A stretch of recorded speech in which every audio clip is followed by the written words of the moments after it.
Hi అందరికీ. Last వీడియోలో చూసారు కదా, పూజ అయితే చాలా బాగా జరిగిందండి. తర్వాత అయితే నేను వాయనానికి అయితే పిలిచాను. ఫస్ట్ అయితే మా ఇంటి ఓనర్ ఆంటీ వాళ్ళని అయితే పిలిచాను అనమాట. ఆంటీ అయితే వచ్చేసింది. ఇంకా తర్వాత అయితే ఆంటీకి అయితే పసుపు కుంకుమ పెట్టేసి అయితే ఇంకా వాయనం అయితే ఇచ్చాను. వాయనంలో అయితే మనం పసుపు కుంకుమ, గాజులు, ఫ్రూటు, జాకెట్ ముక్క అవి పెడతాం కదా వక్క ఇట్లా. వీళ్ళైతే ఇక్కడ వాళ్ళైతే అదేంటి ఫ్రూటును, బ్యాంగిల్స్, ఇంకా కొబ్బరికాయ ఇస్తారండి. చాలా వెరైటీగా అనిపించింది నాకైతే. నేను ఆంటీకి తాంబూలం ఇచ్చినప్పుడు ఆంటీ కూడా చాలా వెరైటీగా ఫీల్ అయిందనమాట. మేము ఇలా ఇవ్వము, మేము అలా ఇస్తామని అయితే చెప్పిందనమాట. ఇంకా తర్వాత అయితే ఆంటీకి తాంబూలం ఇచ్చేసి అయితే నేను ఆశీర్వాదం తీసుకున్నాను. తర్వాత మా ఫ్రెండ్ వచ్చింది, మా ఫ్రెండ్కి కూడా ఇచ్చాను.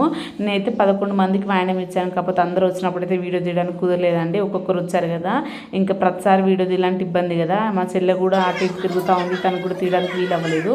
ఇంకా నెక్స్ట్ అయితే ఇక్కడ మా ఫ్రెండ్ వచ్చింది, తనకు కూడా ఇచ్చాను అనమాట. తను కూడా కర్ణాటకమే, తనకు తెలుగు రాదు, ఆశీర్వదించాక వద్దు అంటుంది. మొత్తానికైతే ఆశీర్వాదం తీసుకున్న. వీడియో నచ్చితే